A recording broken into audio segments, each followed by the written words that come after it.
Happy belated birthday, kiddo. I saw you sneak in. Hi, Bill. Good morning, everyone. Good morning, good morning.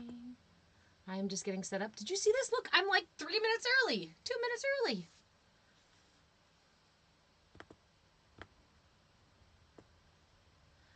Cross your fingers that Instagram and YouTube will work today.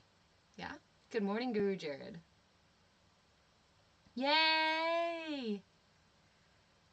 I know it was. Oh, your birthday was yesterday, Stratman? Well, happy belated birthday to you as well.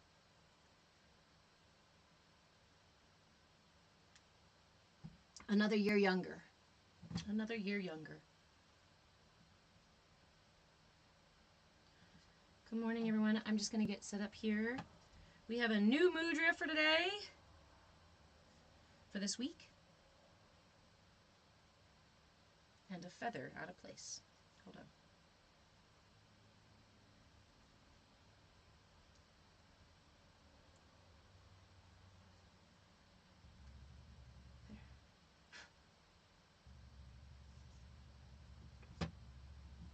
Shinix, hello. Hey, Beth. Oh, I understand how that goes. All right, so let's...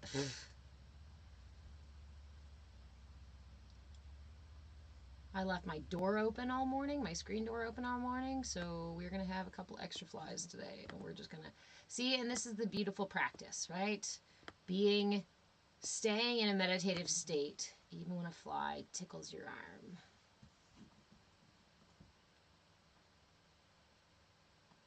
Random hair question, is the sides of my head yes, it's shaved on both sides. I was actually just needing to retrim because it's getting a little long.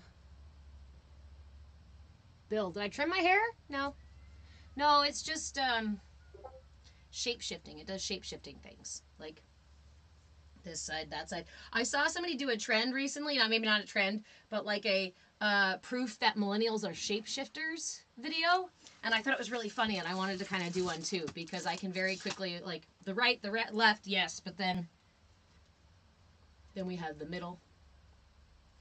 And then we have the, if I can get them, they're not flat right now. And then we have the bangs. This is why I like this haircut, because it's so versatile. And it can even, like, look like a cute little, hold on, like a cute little bob, too. Yep. It does the job. Hey, Tammy. Grateful for you, too. Hey, love. The many styles of Rev. You have pin straight hair, so it's hard to style. Yeah, I bet. Mine is not finally, I don't know. Mine's thinning. Mine's thinning. So being able to still have, like, the shorter, yeah, the, like, body in it and whatnot. It does its thing. I don't know. This is why we don't start a meditation until 10:30, because we get off on some tangents.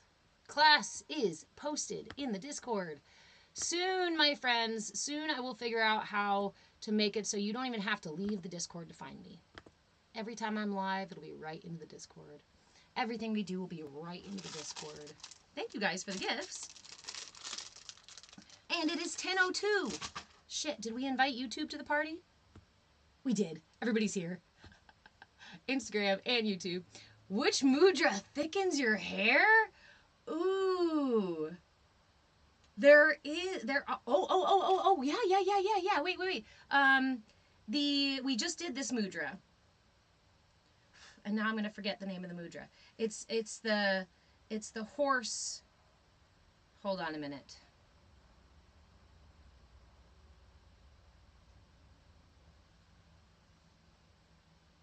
This one.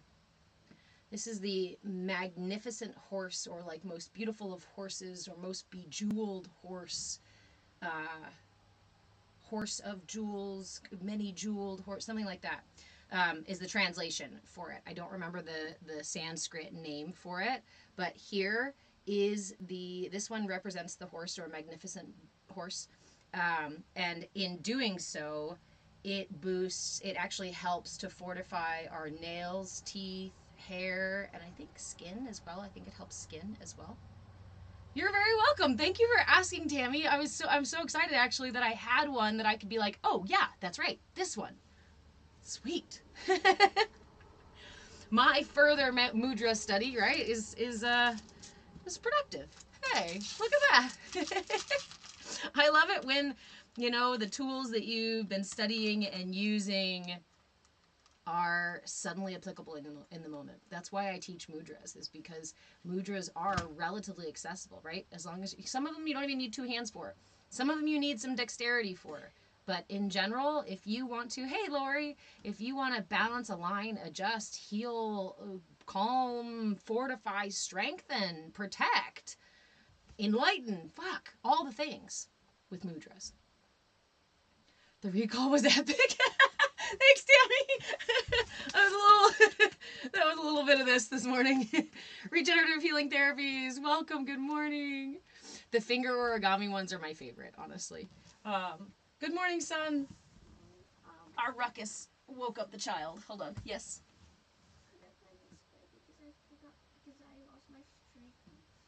Unfortunately, I have to use my phone for class. But if you look at that board right there, I made you a variety of a list of things between.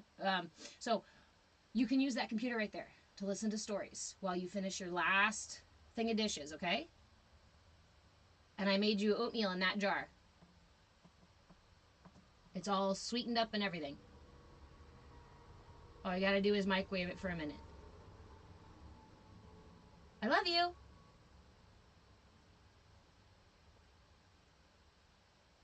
Oi, te amo.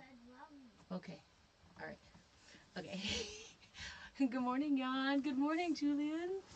Okay, I feel like I'm forgetting something. Oh, because I was. You guys are so distracting.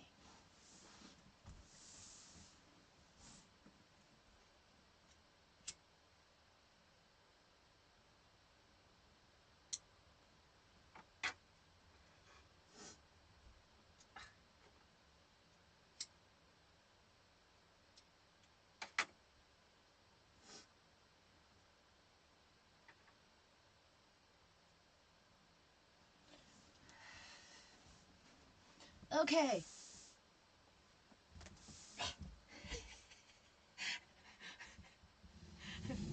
It makes me feel like a little kid scooting around on my little pillow here, and it somehow there's some like movie memory, there's something that comes to mind, like, and maybe it's just me being silly.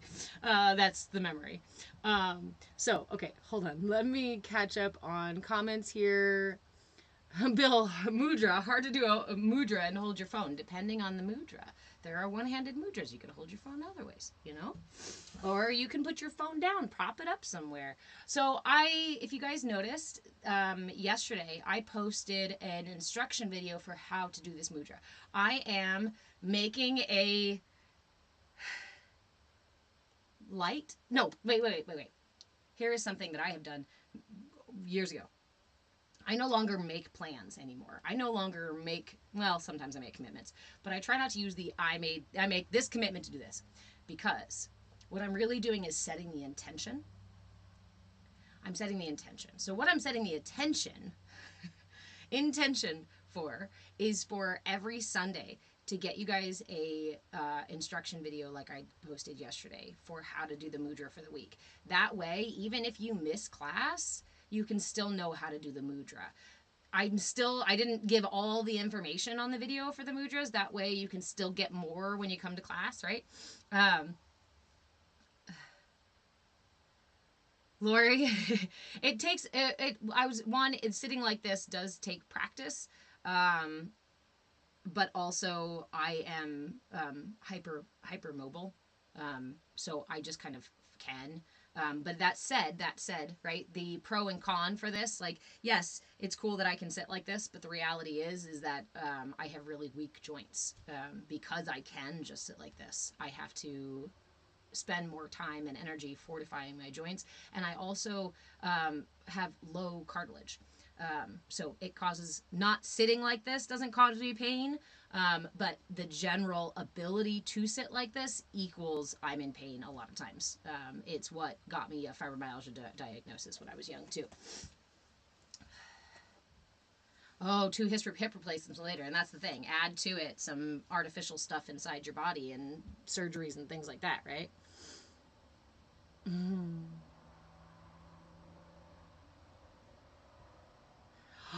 Christina, that's it. Christina, that was it. It was some sort of gym class, wasn't it? It was the little squares. Thank you so much. I knew it was more than just shenanigans.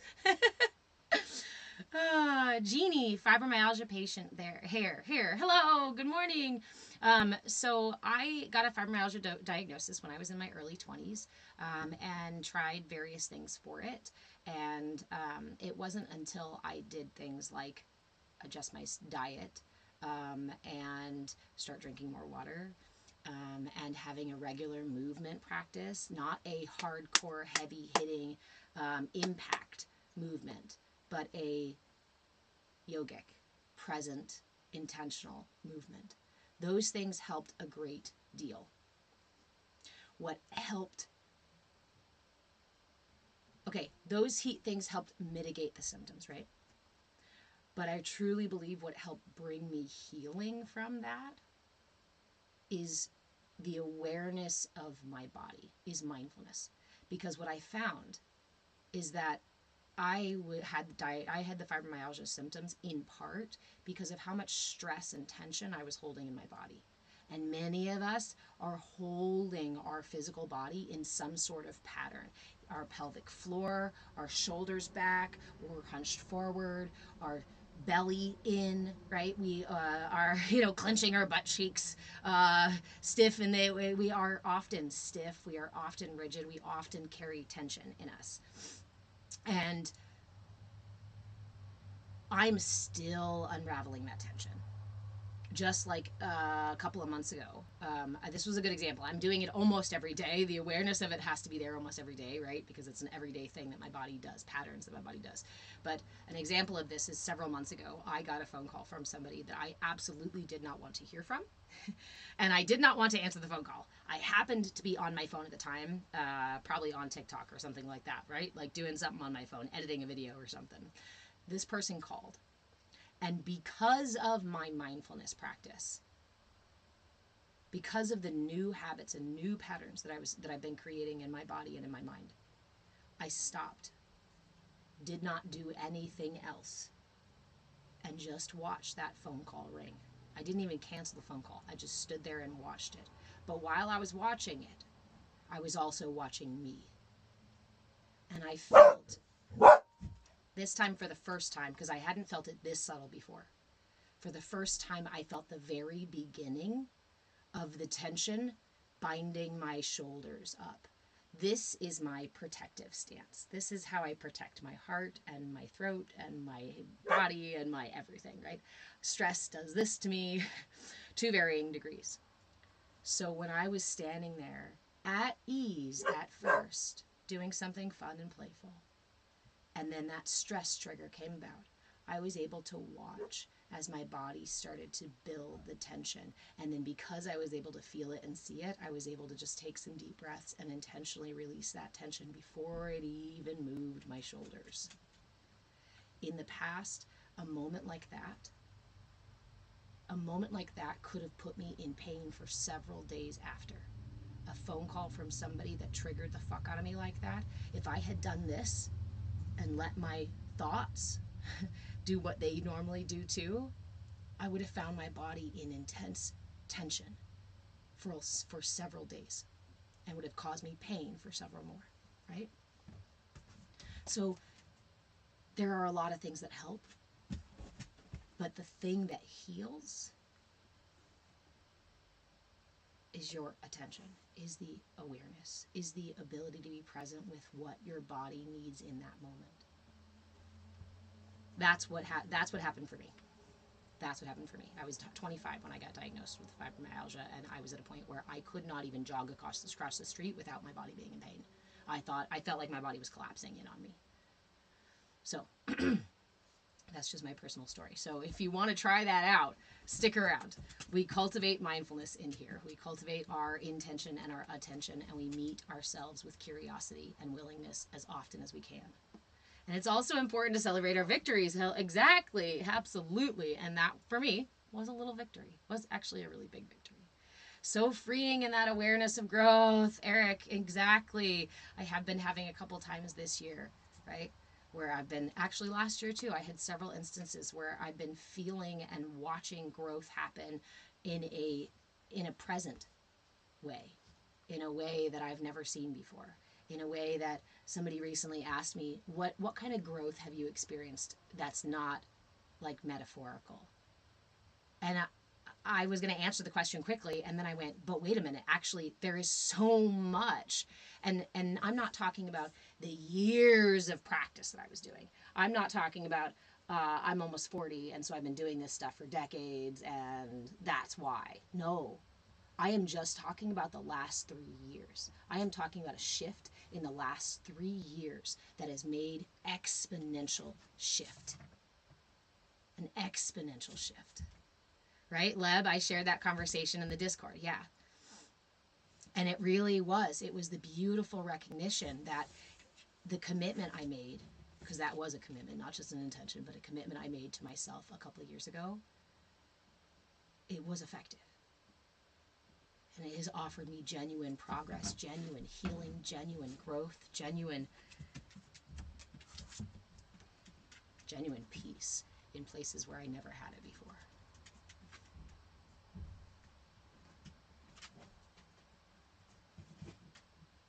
Sunshine. Fibromyalgia is so rough. I recently started being more mindful and stretch through the trauma. Yeah, movement through the trauma. Remember that our emotions, our triggers, these things that come up are finite energies. They are like your breath. You inhale and you exhale. We understand this as a natural process that we have in our bodies. It's imperative for us to exist, to inhale and exhale. But we imagine our emotions as something different. Love you too, Courtney. We imagine our emotions as something different somehow. And we inhale them and then we hold them. And then we examine them, and then we think about them, and then we tell ourselves stories about them, and then we talk about them to other people, and then, or they come up and we hide them, and we deny them. And we say, that doesn't exist, that doesn't exist. Can you imagine if you tried to do this to the breath? Can you imagine if you tried to do that to the breath? Take an inhale, hold the breath. Oh, God, kitten. Ugh. He's demanding. He's been screaming all morning at me. Here, there. You're welcome. Okay. Oh, that's soft purr. So, hello everyone. For those of you who are new here, my name is Reverend Deborah. I am an interfaith minister, a movement facilitator, movement in breath, body, and being, and I'm your shenanigan shaman. Because do we talk about serious things in here? Yes. Do we take ourselves too seriously? No. No, we do not. And this is Starling, for those of you who are interested in knowing. His name is Starling. He showed up. Literally, we joke that he dropped from the stars. He dropped from the sky because he just showed up in our yard one day. I thought he was a bobcat, and he's not. He's a Maine Coon. And if you are in Oregon and would like a kitten, please let me know, because him and our Bombay black cat had 3 kittens. He is very handsome. He is very chatty. He is very friendly. He is pushy about his loves and pets, and he will absolutely sleep on top of you. He's not a head sleeper, which is really nice. It's really nice.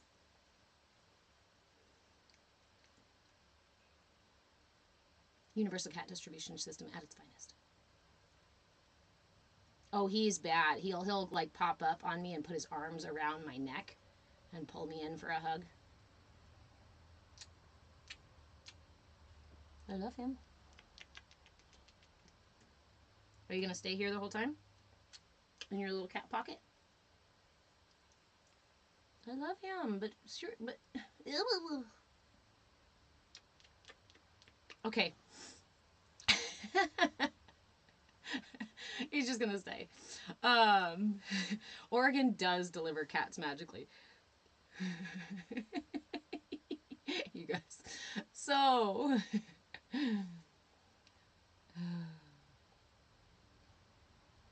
Lori, you also have osteoporosis, so it's recommended that you do strength exercises.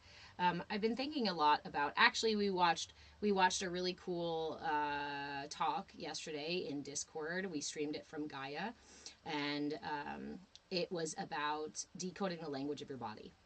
And I really liked the piece that she mentioned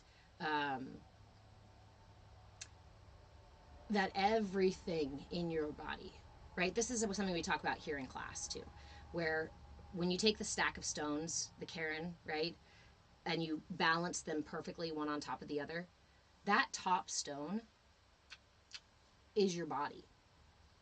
And when anything on the other levels are out of alignment, then that top stone is what shakes.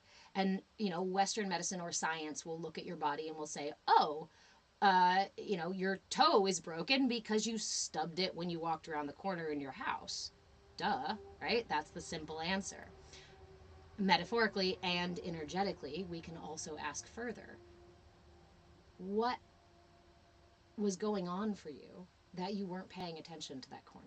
That you cut it too close, that you were moving too fast, that you weren't, and even things that become chronic issues like fibromyalgia or osteoporosis and things like that, we can look at them from this perspective and ask, what does that part of the body do? What does that part of the body do? And our spine is our support, right? And our hips are our mobility. These are associated with your root and your sacral chakra. Lori, I would suggest, oof, he wants to go say hi to the kid. That's the other love of his life. And now, he just came up because I was wearing black. That's what it was.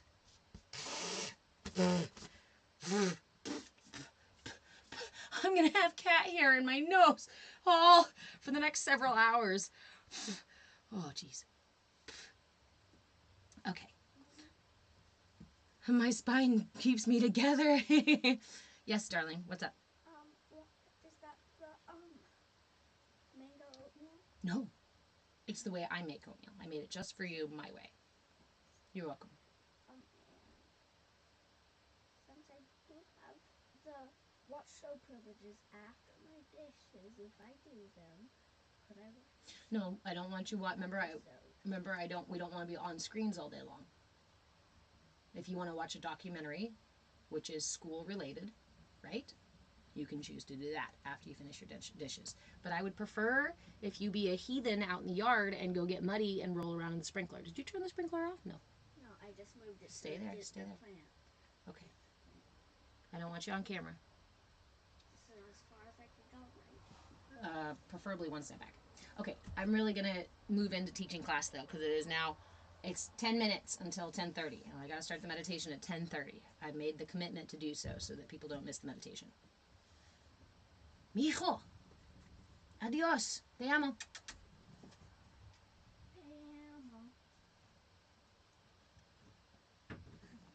Okay. Anyone want two mastiffs, Bada? I wish we could have another dog, but I have a healer. So unless we probably had a female healer, it doesn't really go well. Yeah, I needed an extra layer of fur. I doubt I've one chakra that's aligned. Tammy! I want to remind everybody, and we talk a lot about the chakras in here. We talk a lot about energy work in here, right? So I want to add this reminder because I hear it really often. My chakras are totally blocked. I am totally disconnected from source. There is no way. My chakras are totally fucking blown. They're done. I'm totally out of alignment. I'm beyond repair. Essentially, the message is I'm beyond repair, or I'm so far out of alignment, it's going to take a ton to get me back in.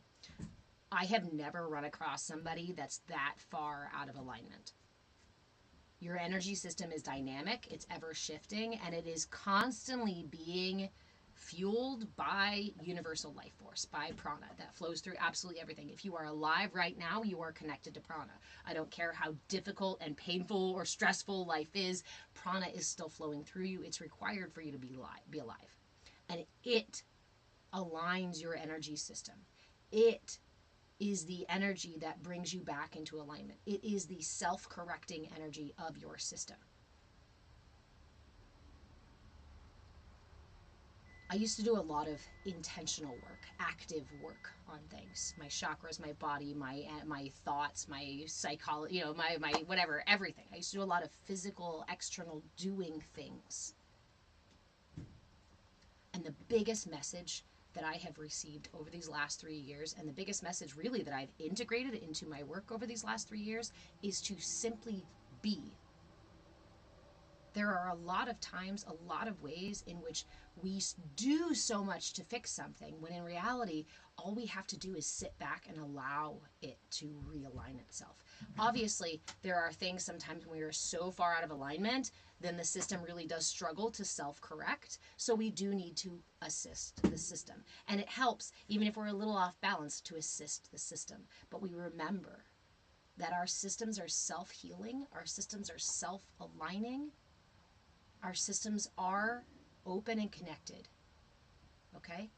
Just to give that little reiteration here. Vada, I love you. Have a great day.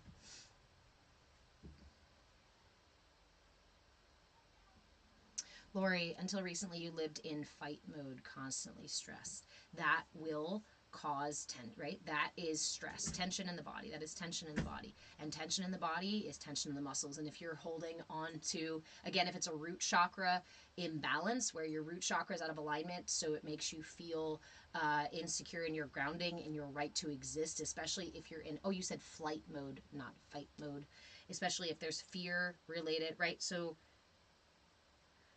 demons of the chakras, root chakra, fear. Yes, darling. Mijo, I am teaching class. There are boundaries. Yes. I told you already what I made, right? Would I lie to you? Okay. Okay. So, let me catch up to these messages here. There we go, Tammy. Yes. It amazes me how blind I've been. And you know what?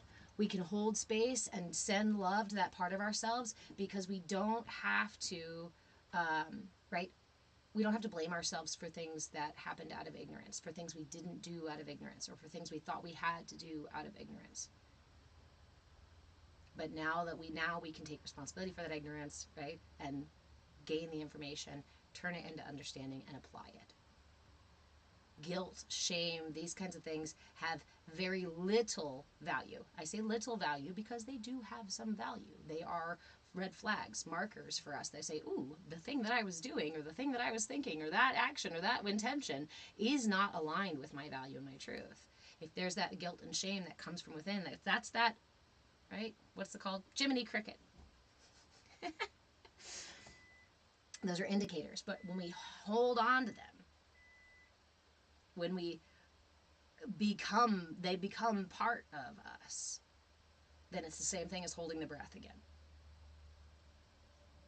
An emotion comes up, and I'm going to hold it and say, did I take a big enough inhale? Am I getting enough oxygen? Should I exhale now? Wait, I'm going to hold it a little bit longer. And I know it's funny. I know it's so funny because a lot of us actually catch ourselves doing this, inhaling and holding the inhale. Sometimes even wondering, was that a good enough inhale? Especially when we're doing this work of mindfulness and learning to breathe and whatnot. Then we start to really ask ourselves, was that a good enough inhale? But ultimately, right, it is a rise and a fall of this energy. It's okay if shame comes up within you.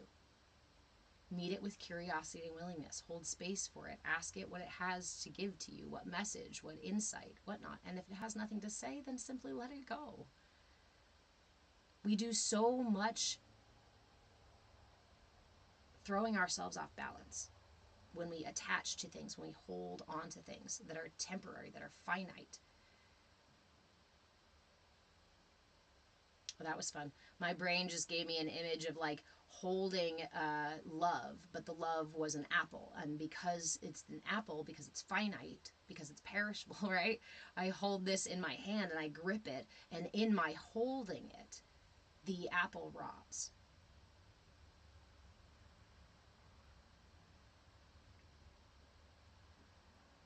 In my attempts to hold on to things that are meant to rise and fall, I cause myself suffering.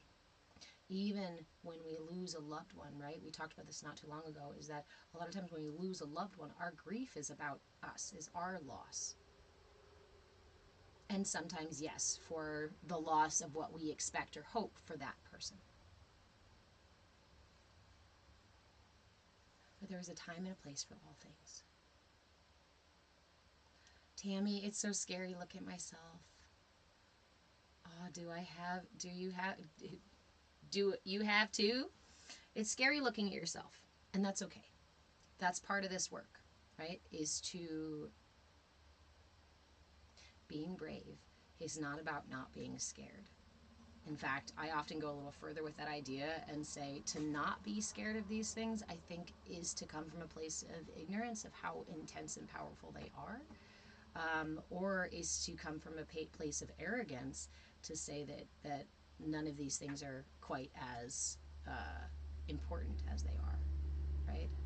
And so I would be concerned if you weren't scared looking in the mirror and meeting yourself.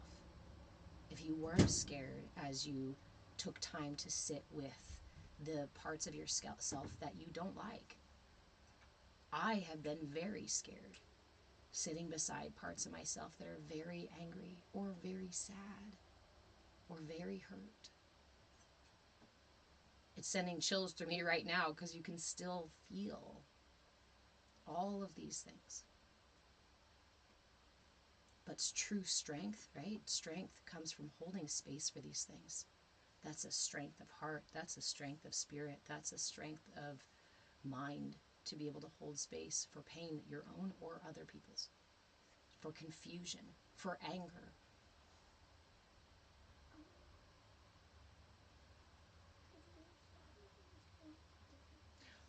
Oh my goodness, sir, we're going to have a conversation about the repeat interruptions now. Do you understand? There's going to be a consequence because that was absolutely not important enough to interrupt class for. Mm-hmm. And in fact, it was a rude thing to do, to say. Okay, please go finish with your breakfast and go move on with your day. Please stop interrupting class. No, you could have said the one last thing instead of being rude to me about your stool. No. It's time to either move on to your chore or to sit and eat breakfast. Okay? I thought I just heard this buzz, and so I want to make sure this is off all the way. Sorry.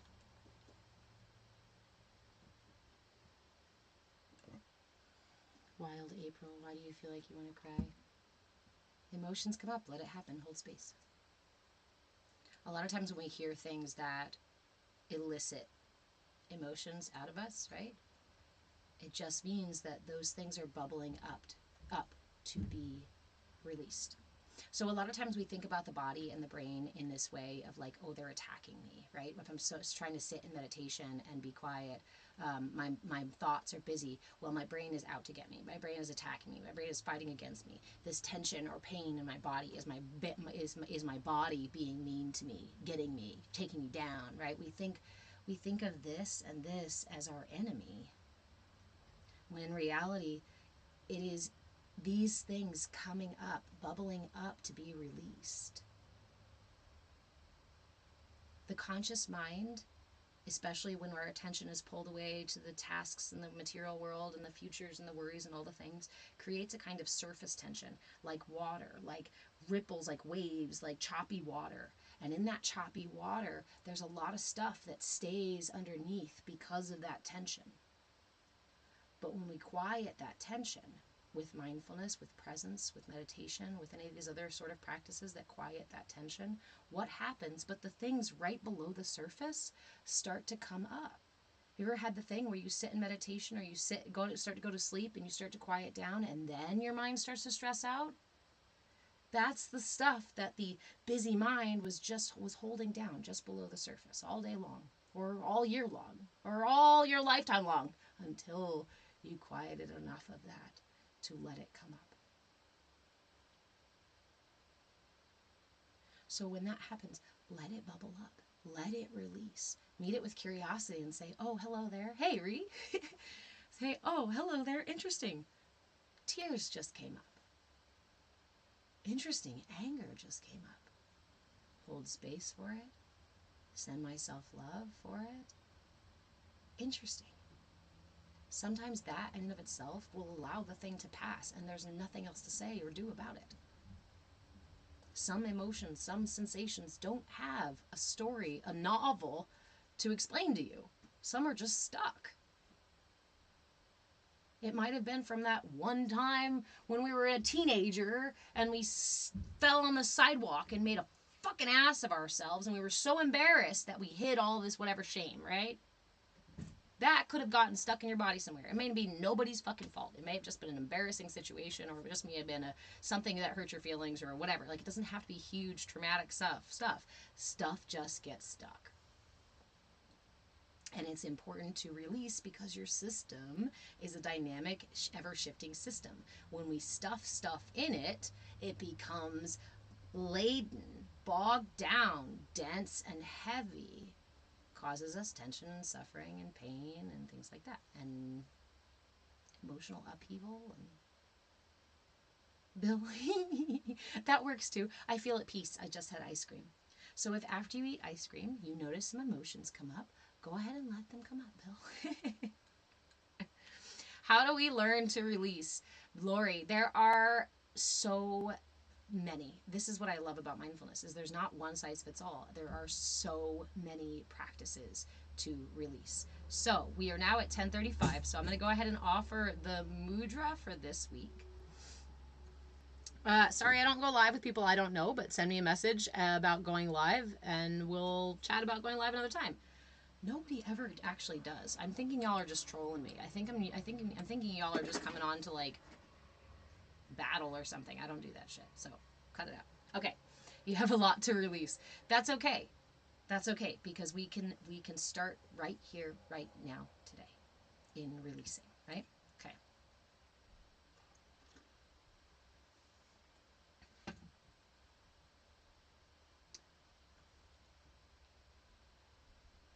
No,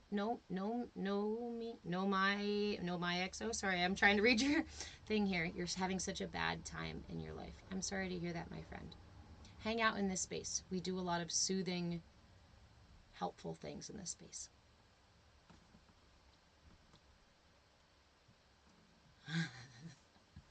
Safe space. Exactly, April. Yes. Welcome, welcome, welcome. So we are just about to do a mudra. Our mudra for this week is the Shanka. Shanka, and I might be saying it incorrectly because I am not a native Sanskrit speaker. So if somebody can correct my Sanskrit and would like to teach me how to pronounce these things better, I would be much, much appreciative of that. Shanka, the Shanka, Shankha mudra. It translates to conch shell. It helps to calm the mind. It helps to soothe the voice. Hey, Acid Messiah, how are you? It reduces speech struggles. So if you're having any issues in the throat chakra, this is really good for you. This is also a good one for the heart. It soothes the heart, calms the mind. It's actually really good for the reproductive organs as well, for the reproductive glands particularly. This mudra is good for reproduction. It's good for the heart. It's good for the kidneys. It's good for the calming the mind and improving and balancing the voice. The translation of Shanka mudra is conch shell. You know what a conch shell is? Those big, beautiful white shells with the pink on the inside that you often see used as like a, right? These big, beautiful shells. So it is done like, look at that, Leb. You're doing a throat chakra workshop later today. So the translation of this word is conch shell, but this is the mudra for mystery. So I want you to take this mudra today. We're going to sit for 5 minutes, and I will bring it back up several times. We will do it again several times. I'm going to be on for several hours. I usually hang her out for a while we chat. So, Lori, who was it who asked? Tammy. This one also benefits hair and bones. Funny coincidence there, huh? This one also benefits hair and bones. It improves digestion, strengthens your appetite, and is soothing and strengthening to the navel center. Now, the navel center is the meeting point between your solar plexus and your sacral chakra. The belly button is the shifting point. The sacral is between the lower belly, below the belly button and the pubic bone, and the solar plexus is above the belly button and the sternum. So this mudra works specifically to fortify the point between the two, as well as the voice, as well as calming the mind, as well as fortifying the kidneys, bones, hair. So anyhow, enough chat about how amazing this mudra is, and we're just going to go ahead and do it. So give me a thumbs up with your left hand. Grand Rising Stuff Tough, how are you? Give me a thumbs up with your left hand. Take your right hand, wrap it around that thumb. Then you're going to take your left hand, the fingers of your left hand, and you're going to turn it up like this. So you kind of like cup the side of your fist here. And now you're going to take your right thumb and you're going to curl all those fingers so that, bring them together, not curling them. Just kind of crunch those fingers together so that they all touch your thumb. You want the tips of all 4 fingers on your left hand to touch as best you can the tip of your right thumb. Keep that left thumb curled inside so your mudra will look like this on the inside and that on the outside. We rest it here at the heart. However, as normal, as usual, I always suggest that if you would like to move it elsewhere, if it feels better to rest it in your lap, feel free. If it feels better to lift it to your throat, feel free. Wow, did you hear that? Sorry, I did not do that on purpose. I was doing this last night. I was laying in bed doing this mudra, and I kept finding myself wanting it way up here. So I actually fell asleep with this mudra last night, all tucked up under my chin. So one more time for those of you who are just filtering in. Hey, Joe, good morning. You need your own pillow, don't you?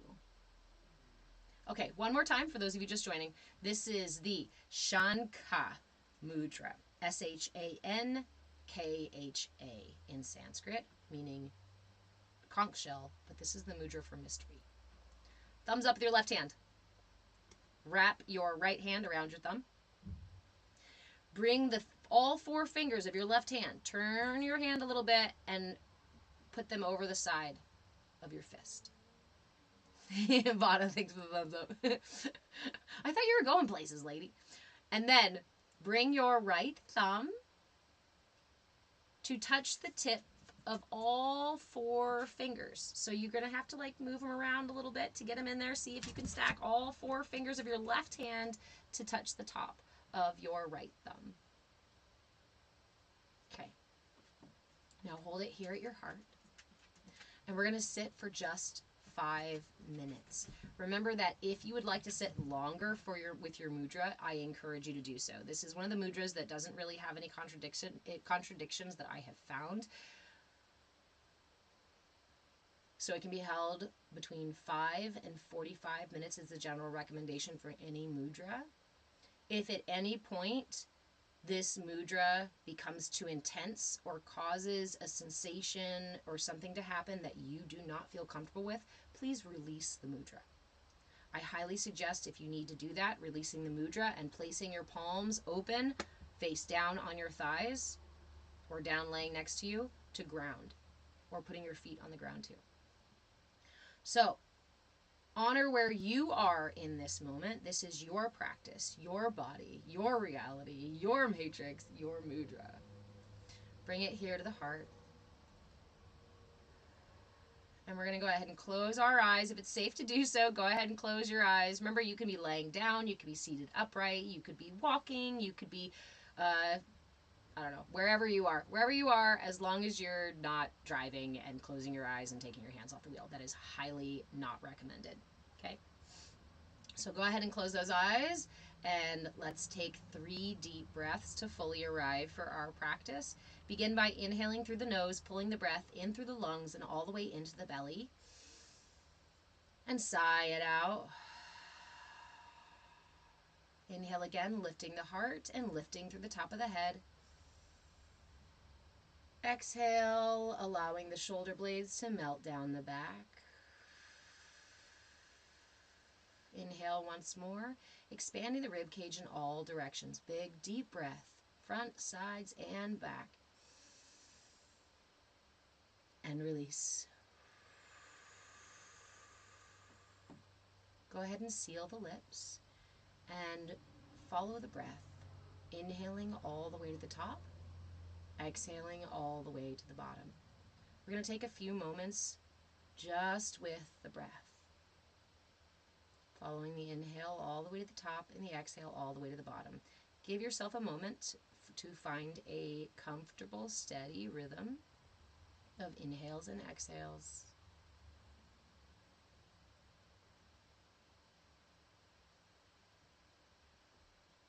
In this space,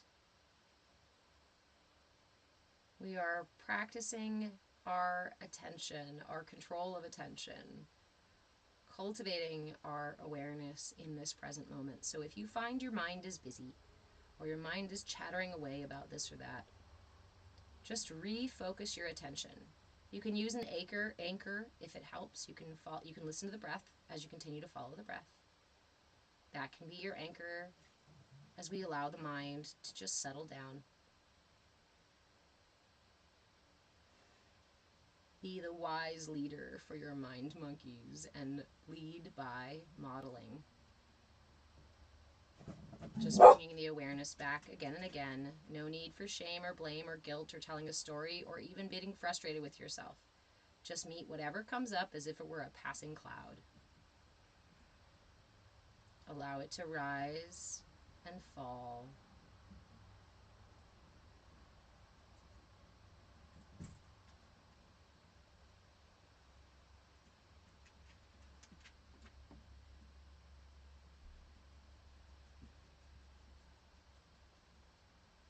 If you notice your head floating away a little bit, you can tuck your chin in gently towards your neck. It helps bring intention to your spine and to your chin so that your head does not float away. Check in with your mudra. Make sure you're not holding it with tension. We're not squeezing the thumb. We're not pressing too hard on any of the points. We hold our mudra with intention. No tension. Inhale the intention into the mudra, into your body. Exhale any tension.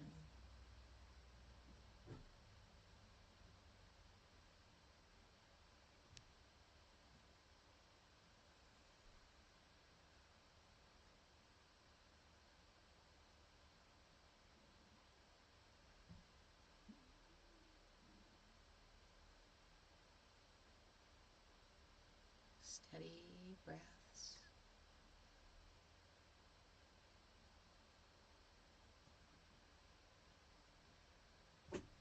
Releasing any tension in the breath, body, or being.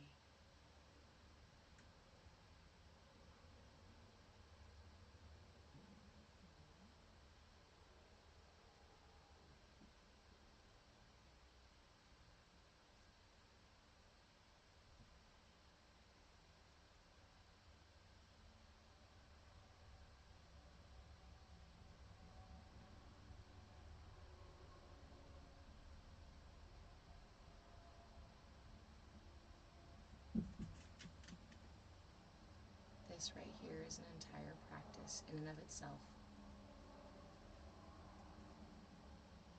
If If you have the time to sit with your mudra a little bit longer, I encourage you to do so. We've reached our 5-minute mark.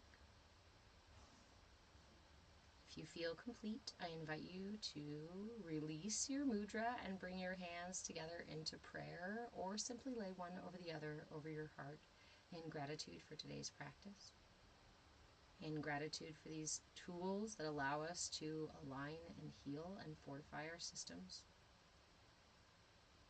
in gratitude for the divine prana that always flows through us, that always flows through the path of least resistance to bring you to your highest good in every single moment.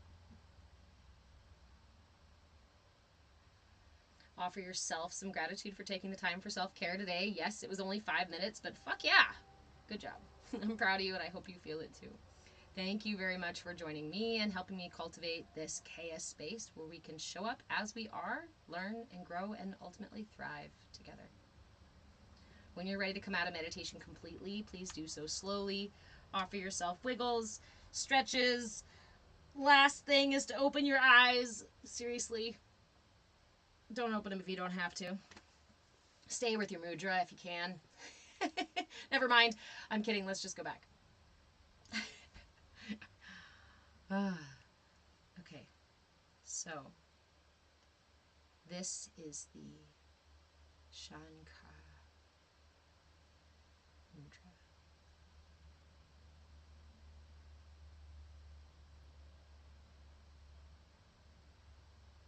You're very welcome.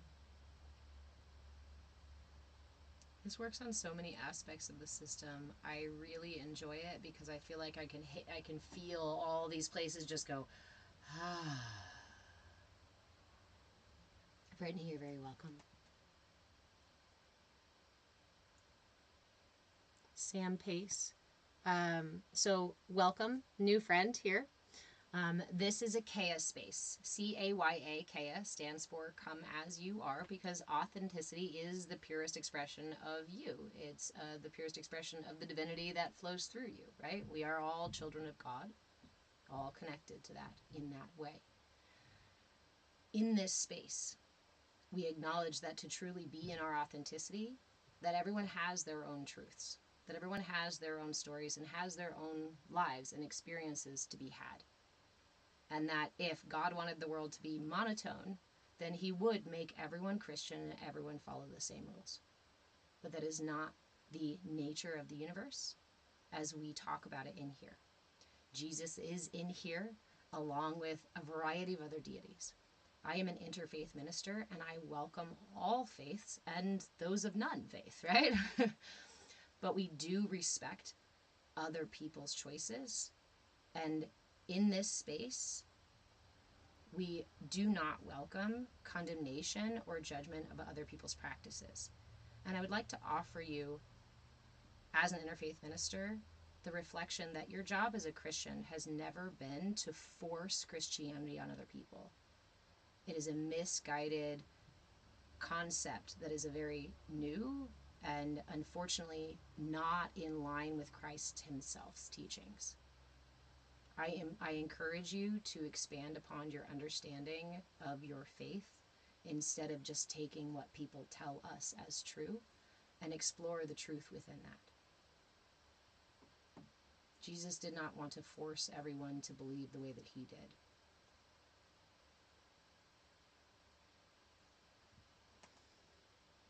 So, that said, Sam Pace, prayer and meditation are essentially the same thing. We use it's the same practice. Shina, Jesus is the only way regardless. Again, it's this idea that my way is the only way or the best way or the correct way is an imbalance in the solar plexus, is an imbalance in the heart chakra, is an imbalance in your energy body that causes a kind of arrogance in faith. Again, if you guys want to go live with me, send me a message and we can chat about doing so another time. in this space, we allow everyone to have their truth, and we explore the value of truths, especially ones that are different from us.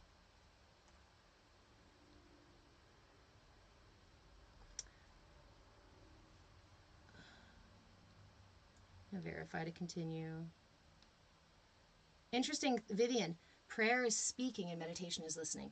I have found, yes, there's a piece of prayer, right, that is speak, but also for me, as when I was growing up as a Catholic, prayer was also listening too. So I just want to add that piece, that the way prayer can also be used to listen to.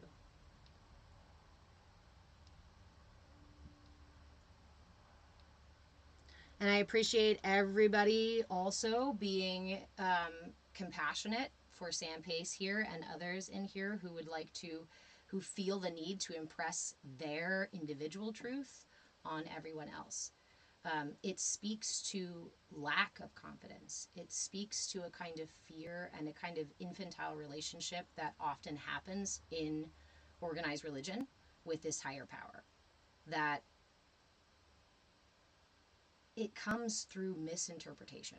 It comes through institutions that seek to control rather than institutions that allow you to explore your truth within.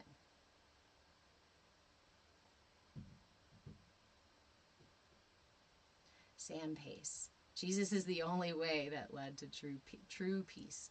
True peace where? In the world? When and where did that happen? In our hearts? When and where does that happen? Now?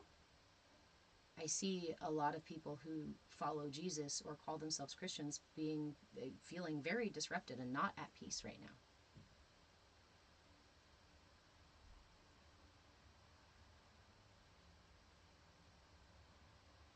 Este or SD? How do you say it? Is it a T or an A? I like making friends. People are so, a little black dog, people are so aggressive in their proselytizing, are doing more harm than good. Yes. It's that whole idea, ST. Okay, nice. ST, let's be friends. It's that kind of idea, right? That if your truth is different than my truth, then I feel insecure in my truth. And you can't have a different truth. If my truth is true, then you can't have a different truth.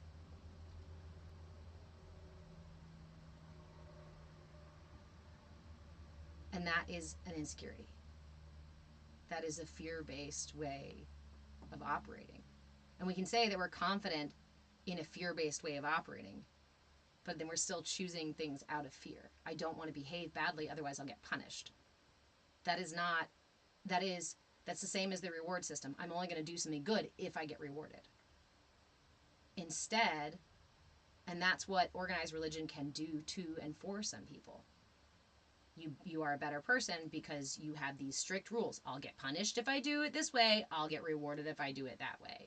But that does not support the intrinsic value within yourself of having values and aligning those values with what you truly believe and what you truly experience in the world. To demand that somebody believes the way that you believe because you told them it was true, again, is a kind of arrogance and a kind of control.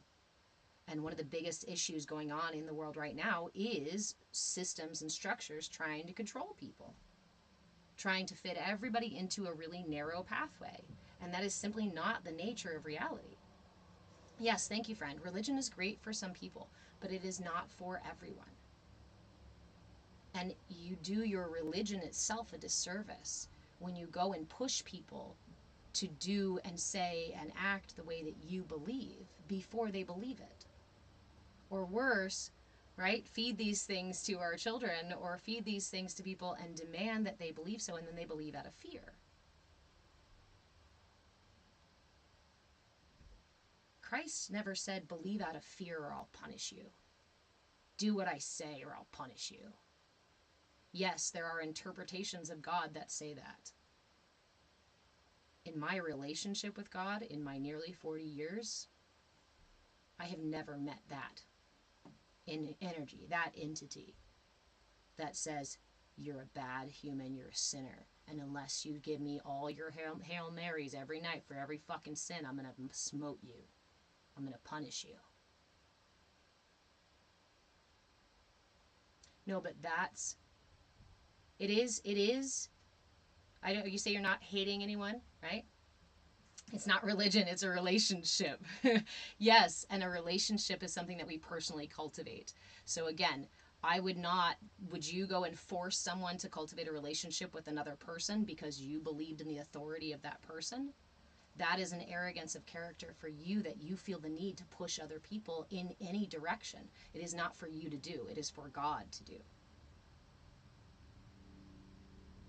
We all have our purpose and we all have our place and our way of being. And to come in and tell people that their truth is wrong and that you have the one and only truth, and if they don't believe it, then they're going to go to hell or something like that, is, you say you're not hating on people, but it is absolutely laying judgment on people.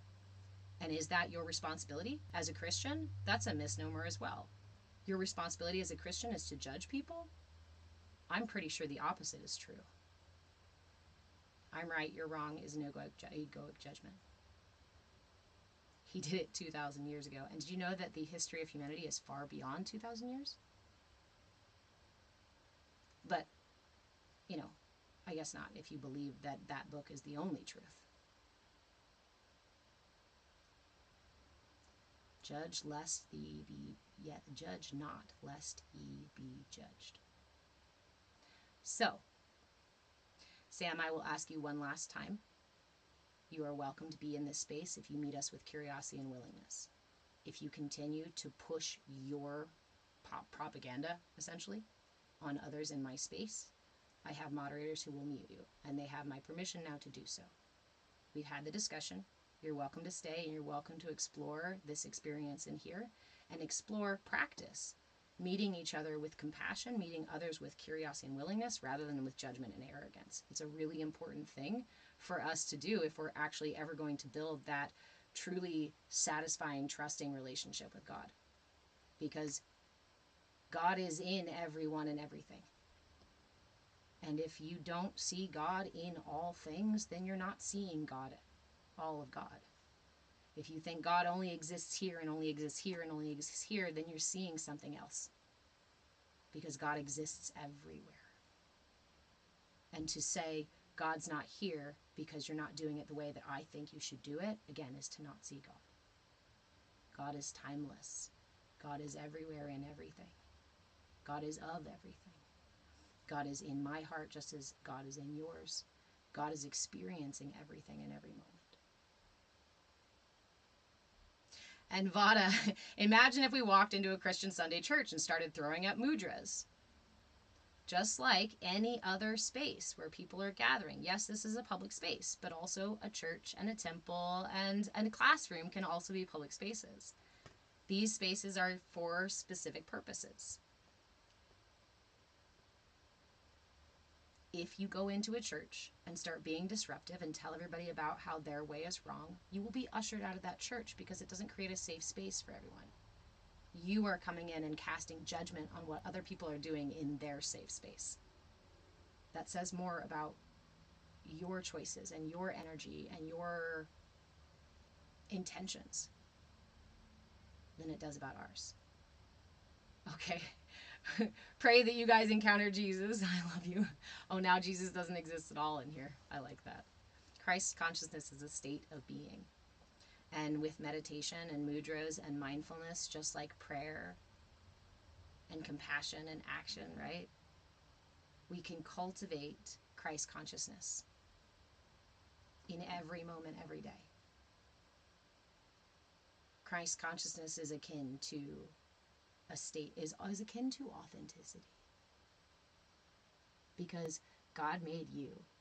The universe made you. Source made you exactly as you are, as unique as you are, which means you are here for a reason. You are perfect as you are, even if you don't call yourself a Christian. Even if you cut your hair short. Even if you dress some way or are from a different country. Everything in existence was created by this creation creator. And then so, to me, it's always been kind of that arrogant thing of like, God creates all, everything, all the time. And you want to come to me and tell me that God did it wrong. God got it wrong on you.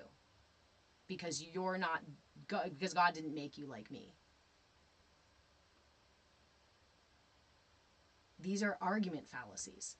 These are logical fallacies. You can go study the communication psychology, philosophy of communication. It's a really cool class, actually, and you can turn language into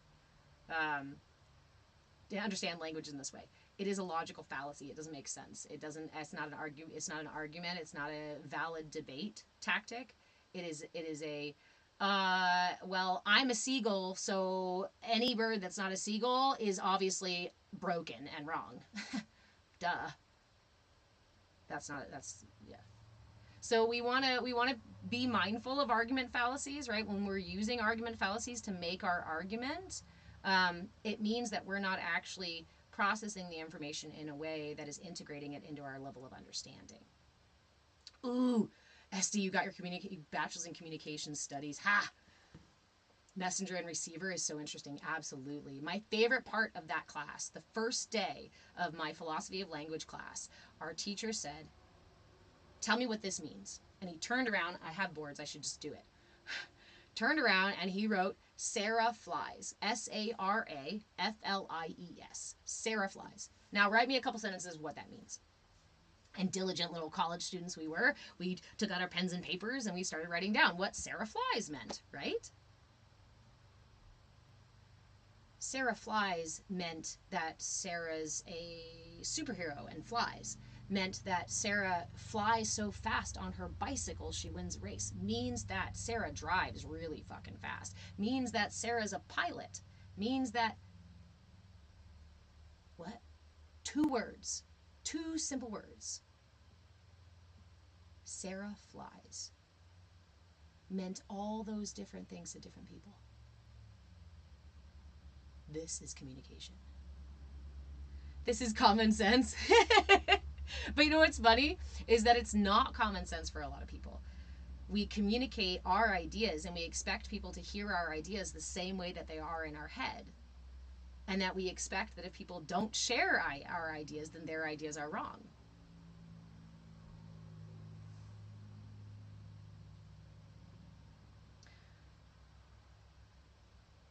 When we are young. Ooh, Esty. My friend told me recently, my Jesus is different than your Jesus, and I loved that, right? Vada, unfortunately, common sense doesn't come with being indoctrinated usually. Okay, that's exactly where I was going. Thank you. So, the enculturation process is a natural thing that everyone goes through. From the moment... Okay, yes. Hey, Stephen. From the moment of conception, the zygote, the energy, the system, is starting to receive information. It's starting to receive information about what the mother eats, the emotions she goes through when she sleeps, how much activity she has, right? It starts to gain information. By the time that child is born, it already has some, not all, of the enzymes necessary to process the foods that it received through the mother system. This is how we learn to survive in our world on a very basic foundational level. First, these pieces come, and then when we come out into the world, now we go through the enculturation process. It is a process every single person goes through, and it's not like an intentional, ooh, I taught you how to do this, but that's part of it. It is every single piece of information and feedback, internal and external, that goes through the system. Right? This is the enculturation process. This is how we learn to survive. This is how our brains and bodies are wired from the very beginning to acquire as much information as possible so that we can figure out how to survive, in fact, how to thrive in this reality. That's what our systems are doing. And guess what? Our systems keep doing that up until the age of 25 or so. And up until the age of 8, you're not even out of the theta brainwaves. Theta brainwaves is the I'm falling asleep dreamtime-ish state. Is the deep, nice, good meditation state. My volume's on. Up until the age of 8, you don't even come out of the dream time. That's how much you are unconsciously absorbing and processing and integrating. About 25, your prefrontal cortex comes online. And it's like being handed the keys to a building or a vehicle that you participated in making it, but everyone and everything else around you added to it too. This is how our belief systems are built. This is how the things we take for granted about our life and about our world and about our culture and about our family and these habits and whatnot and these values are all cultivated within us.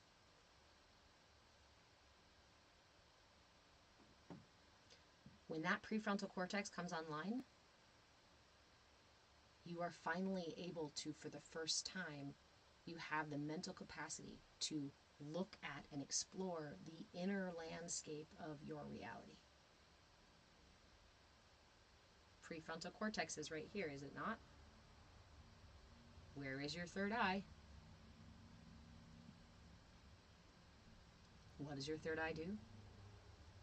Not only is it communication for higher guide, higher wisdom, whatnot, but it's also the inner eye. It doesn't develop, it's not even activated really until you're in your early 20s. You don't have the capacity to really reflect within until you're at least into your 20s.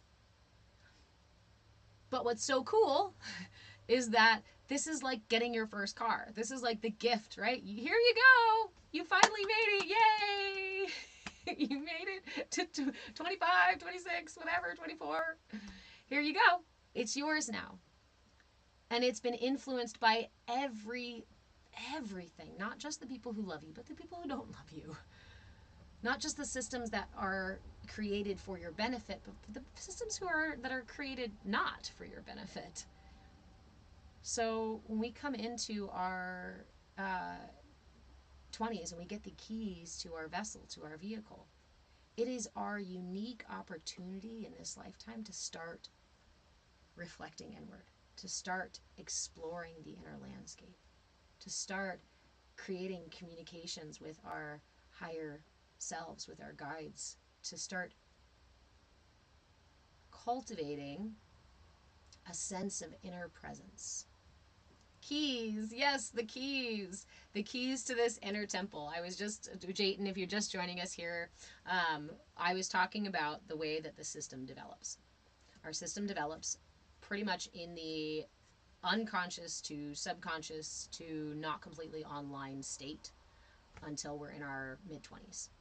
And at that point, I liken it to receiving the keys to your first car or receiving the keys to your first house. That someone else, other people and your culture and all this other stuff built for you. And this is really cool, but you know what the truth is, and many of us may be really familiar with this, right? When we're growing up, sometimes our authentic nature does not like the things that our culture and our family want to give us and want to put on us. So we might fight then and there about these things, right?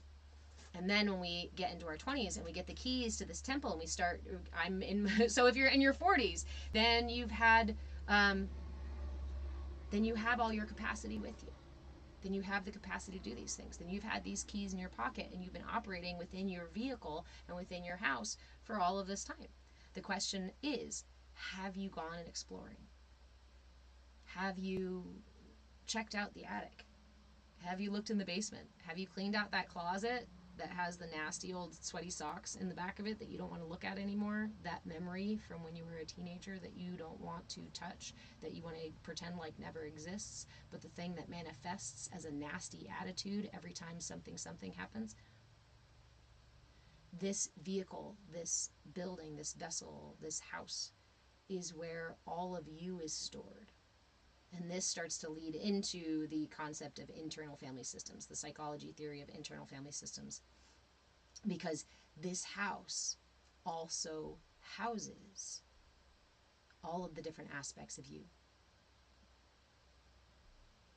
All of the different aspects of you. Every part of you that's ever existed is here. And there's the infinite potential for more within. You basically live in the present, or try at least. It is a daily, moment by moment practice, isn't it? So we talk about staying present or being aware of this space in the moment so that we can hear and interact with these different parts of ourselves. The body does keep score, and I am a storyteller and a visual person, so I have flipped it into this house, right? Within this house are the parts of me that remember the things that occurred. Within this house is my fear, okay, now we gotta shift it to a pirate ship. Within my pirate ship is also a fearful part of me that's been hurt in the past in a particular way or two or something, or just maybe just feels fearful for whatever reason. I don't have to know why. What I know right now is that when fear wells up in me, that energy tries to take control of my system. When you feel it well up, something well up in you, these are often the moments where we feel these emotional rushes, where we go, I had no choice, there's nothing I could fucking do, where we react to something. That's when we flip off somebody and start to scream obscenities because they cut us off in traffic. You are not in the driver's seat there. Very, very often we are not in the driver's seat. And you can feel when that happens. Sky Sets, welcome. Thank you, my friend. You can feel when that happens. One of the most profound practices that I have employed to bring about a sense of peace and a sense of trust with these other parts of myself is that in that moment when I feel that rush well up within me, or start to, sometimes it's anxiety, right? So it starts to wiggle right here, or maybe it comes up here, it makes my head hot, right? There's all these different ways that our body tells us that there's a force of energy coming up and coming through. That energy just wants to be released. Stop holding it back down. Stop attaching stories to it and tying it to your wrist and carrying the trauma around like you own it and that it is you. It is not you. It is an experience, and experience is finite. It's a rise and a fall. Jayton, if you have done something in the past, I eventually think that it is in the past, and I'm not going to be able to change it. See, and in this place we talk about quantum mindfulness. The fact that time and space are relative to the observer. Time and space are relative to light, and your observation is a kind of light. Your attention is a kind of light. And so when we sink real deep into mindfulness, we can shift our experience of time and space. You notice those moments when you're driving home in your car and you're thinking about something else and you miss like several miles of your drive? That's a quantum shift of your time and space. You know those moments when you're in meditation and everything kind of gets soft and you didn't realize, right, that 1 minute lasts forever?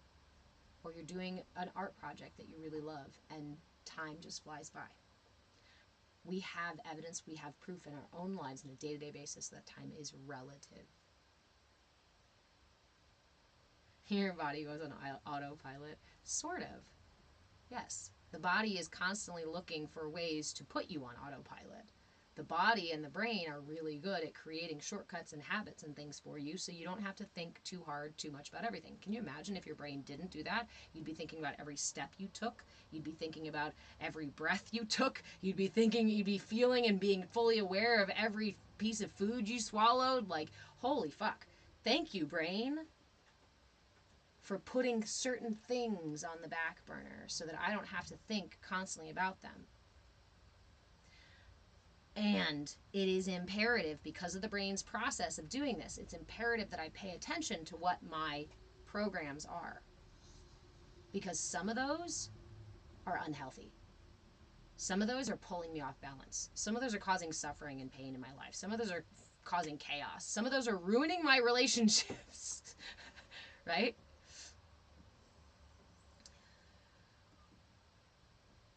I really hope it's an emergency.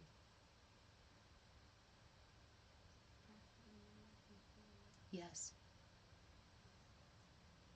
You have directions on how to do your morning. It's no.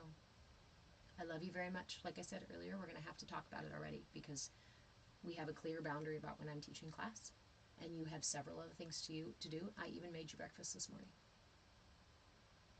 You have the freedom to watch a documentary. You have the freedom to play outside. There have been days where you've had less opportunity and less choices, and you've been able to be more respectful. So I need you to be respectful today. Yes, that's why I left it out there for you. You goose bear. I love you. Te amo todo tiempo, mijo. Really, Raven? Not me on my way to get a donut? I want a donut. Bring me a donut. Can I have a donut? Leash Ray. Oh, you just described what it's like to be a person who's anxious that they're hyper aware. I'm not even going to say your name out loud because I don't feel like saying things like this. SMF, allow God I to your heart. God is in my heart. If you don't see God in all, you won't see God at all, at all. If you don't see God in all, you won't see God at all, at all.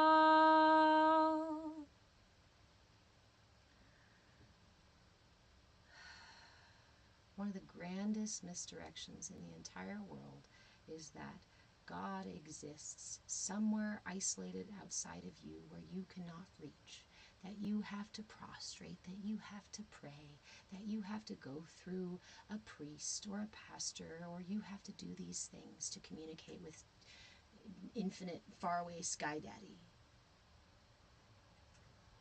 It is the grandest misdirection.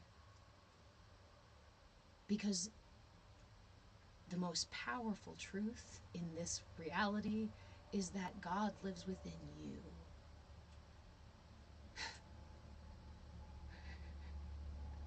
Why didn't God include dinosaurs in the ark? Because dinosaurs didn't exist at the time that he built the ark. I mean, basic history lesson.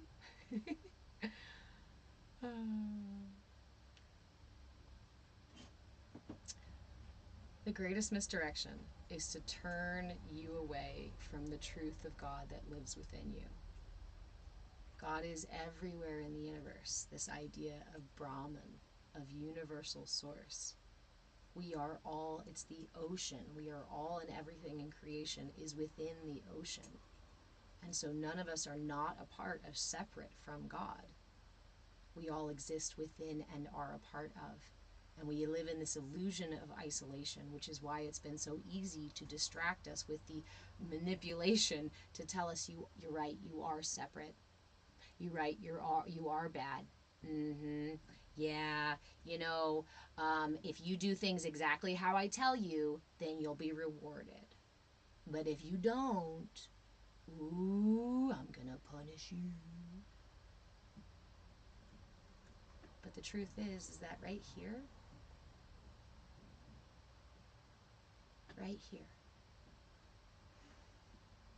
is a spark of divinity. God is in our DNA. God is in water. God is in air. God is in our breath. God is in our heartbeat.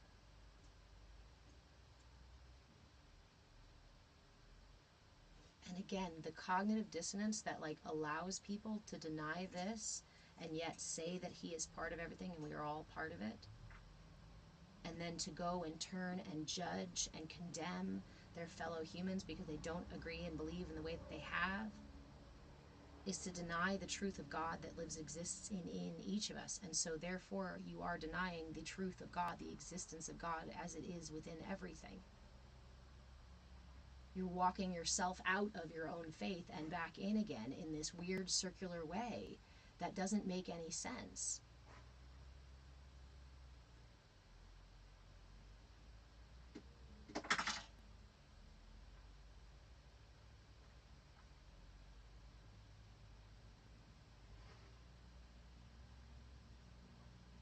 Yeah, Jayton, I'm operating on. I live rurally, so we do our best with the internet.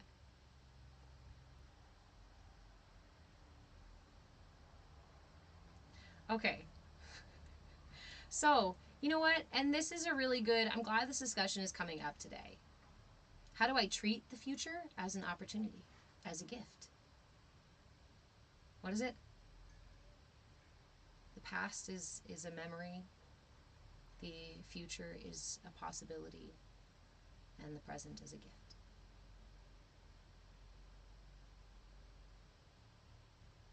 Can't answer what, Marcus?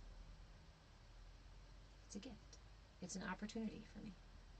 The universe, God, reality, source, the matrix is constantly lifting opportunities. The road rises up to meet you every day. Thank you guys for the gifts. Thanks for the love. It rises up to meet you every day. Look back. I saw your comment on biblical timing versus otherwise, and somebody else in here read it. So I'm not going to do math over biblical time and billions of years. I'm not. Yeah. Jayton, we are not promised tomorrow. True. We are not promised tomorrow. So I treat it as a gift. It's not guaranteed. I'm not owed tomorrow. Hell, I might be deserving, right? But nobody owes it to me. So when it arrives, then it is a gift. And then the present remains a gift perpetually. Nah, we only have now. Forever is made up of nows and nows and nows and nows. Why, Marcus? Because this is my space and I do what I want in my space. Because I'm going to be authentic in my space and I don't feel like doing the math you've asked me to do. If you would like to do the math to prove a point, you're more than welcome to.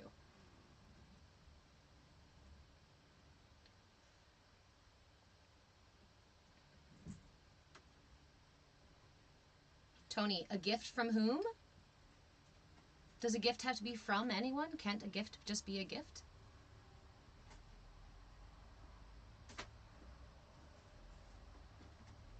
Thanks, Simone. Welcome in. Ooh, a gift from ourselves? You could say a gift from God if you'd like to, but I like to just leave it as an everybody, as a nobody, a gift from the universe, a gift from a secret admirer. God loves me. And so every day, God leaves gifts everywhere around me. God loves you and everyone. Why don't I acknowledge God? Tony, you just missed like this huge conversation in here where we've been talking about God the whole time. Stuff tough. Spirit, show me how it gets better. Show me how it gets better. Stuff tough. You know what I really like to do? One of my favorite practices when I'm feeling particularly depressed or particularly anxious or particularly fearful or particularly lacking, if I'm feeling any of these dense energies, a lot of times what I will do, hey Heather, welcome. What I will do is the evening before I go to bed, I will walk around my house. Now this is a yes, exactly, Leb. This is a practice, a mindfulness practice. So you've got to bring your intention and your attention to it, right? And meet everything that comes up with curiosity and willingness. So what I do is I go through my house. You know how you lock the doors and make sure the windows are shut, right? Or maybe I'm just OCD and do it repetitively every night. Anyway, while I'm doing this process, what I do is I give it my full and undivided attention. Everything in my house. Like I walk through my house and pretend like this is a totally new space. And I look at all the colors and all the angles and all the shapes. But I cultivate, while I'm doing it, I cultivate this feeling of excitement. And the more I look around, the more I let this excitement build in me. It's like this little giddy, bubbly feeling, right? And I'm walking around my house and I'm doing this thing and I'm letting this feeling grow within me. And once I get all the way around my house, do you know what I do? I get laugh if you want, because it does make me laugh when I tell these stories, because I probably look silly sitting there in the dark in my house in the middle of the night. I go like this. I go like this. I go, everything is ready. Everything is exactly where it needs to be. Everything is exactly where it needs to be. And I let that feel full within me. I let that grow within me. And when I fall asleep with this feeling on my heart that says, ooh, like Christmas morning. I can tell you it does a number for my ability to sleep well, as well as for my not so nice thoughts in the evening time. I struggle with still a good bit of negative self-talk. Do I hold space for negative self-talk? I do. I hold space for her and we have a good relationship, but she's still pretty pissed about a lot of things. We're healing, right? It's not about perfection, it's about the process. And it's about being present with the process. Making the time for practice and having patience to go through it again and again and again, perpetually, right? So,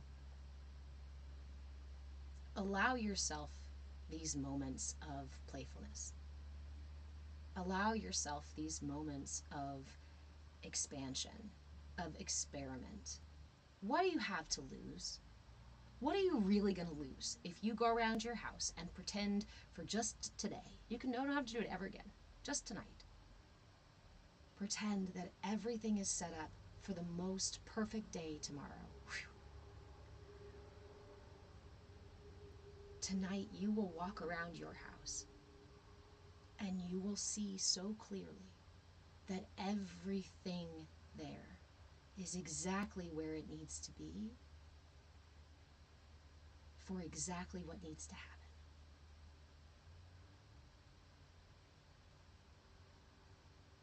You might not know what it is. You might not know what's coming. But tomorrow, it is exactly what you need. And everything is in the perfect place for it. This mudra actually goes really well with a lot of the stuff we've been talking about today. About God. About seeing things differently, about the past and the present. About our inner landscape and being able to activate our inner eye to explore this inner landscape.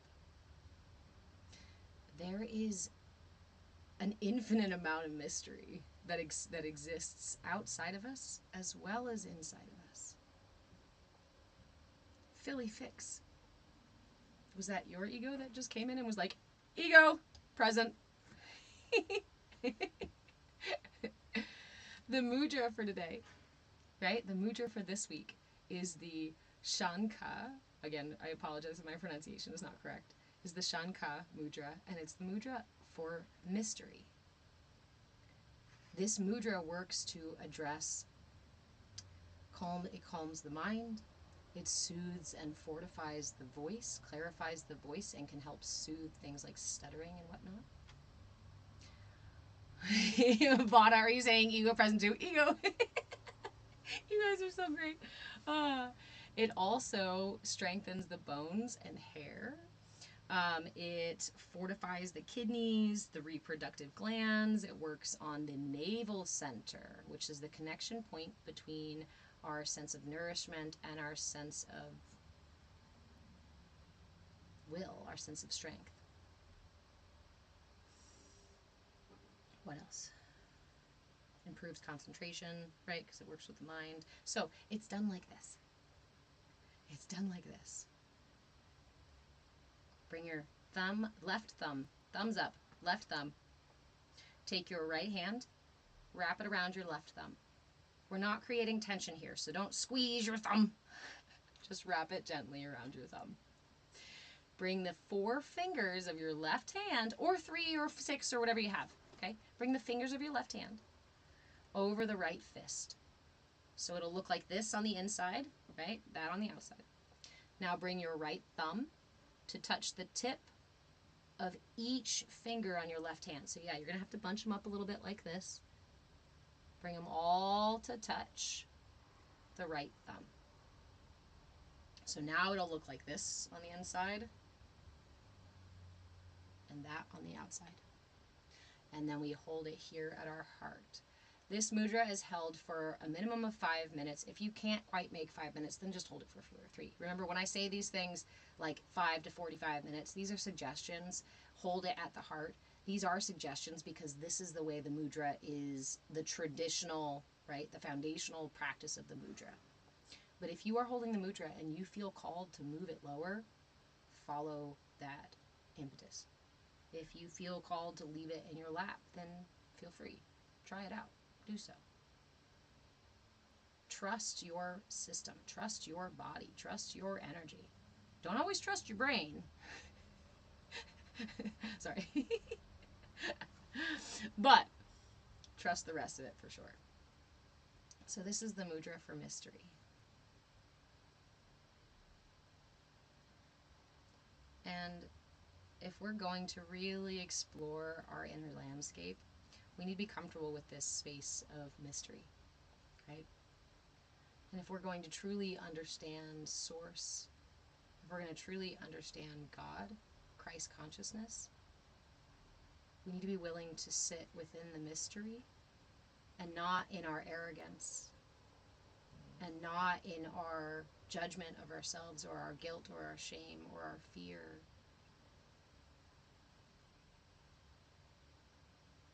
But if we at least start with curiosity and willingness,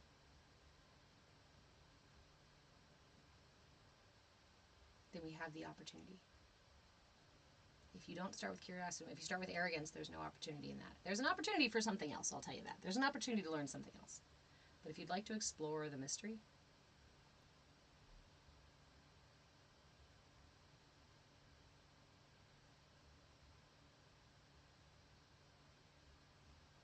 this is the space that houses your divinity.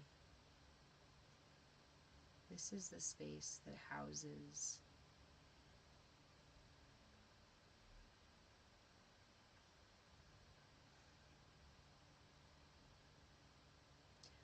your heart. Generates the energy field around your body. This isn't theory, this is measurable. The heart is made up of these little things called defibrillator cells. Defibrillator cells are the cells that make your heart go pum pum pum pum pum pum pum pum. Defibrillator cells. When you take one defibrillator cell away from a healthy heart in the little petri dish, that defibrillator cell will start to die. It'll lose its rhythm. If you bring that defibrillator cell back to a collection of healthy defibrillator cells back to the heart, you know what it does? It starts to entrain. It starts to match. If my heart is full of defibrillator cells, which it is, and so is yours, and we stand beside each other, even for a few minutes, our defibrillator cells start to entrain, start to match rhythms. My friends, we are the ocean. That life force, that prana, is right through, going through our systems, in our systems. Christ consciousness, a relationship with Christ, is to understand that we are deeply, intimately, wholly ingrained in each other. This whole we are a drop in the ocean is not, it is one of those simple statements that you can sit with forever and never really understand, never really feel the profound truth that's in there.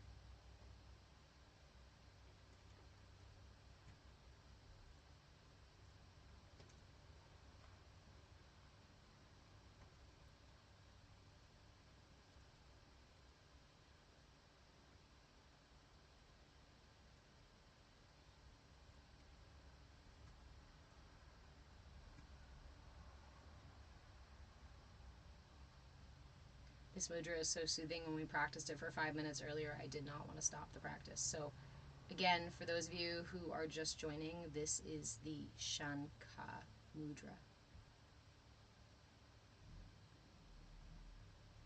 It is done like so. Left thumb upright. Gently wrap your right hand around your left thumb. Bring your left fingers up over your fist. And then bring all the tips of the fingers to touch the tip of your right thumb. Left fingers touch the tip of your right thumb. And then hold it here at your heart. Dave, I don't have any white noise on, but I have a dog and there's wind and there's all manner of things. Oh, it could be my computer right here. It's probably my computer. It's probably the computer getting hot. Is that better? Sounds like a motor. Yeah. Yeah, we fly by the seat of our pants around here, you know. There we go. Very much so. Thank you, Dave. Sorry, guys.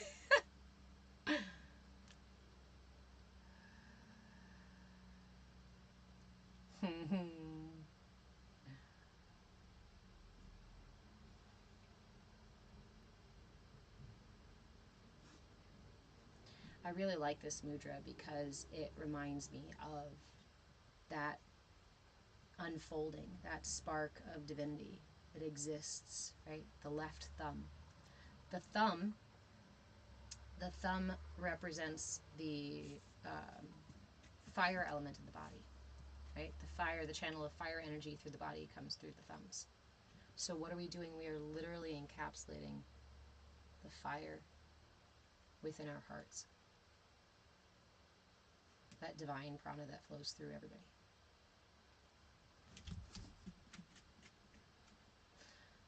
Vada has a third hand. She is typing and mudra. I'm impressed. With your toes. It's with your toes, isn't it? I knew it.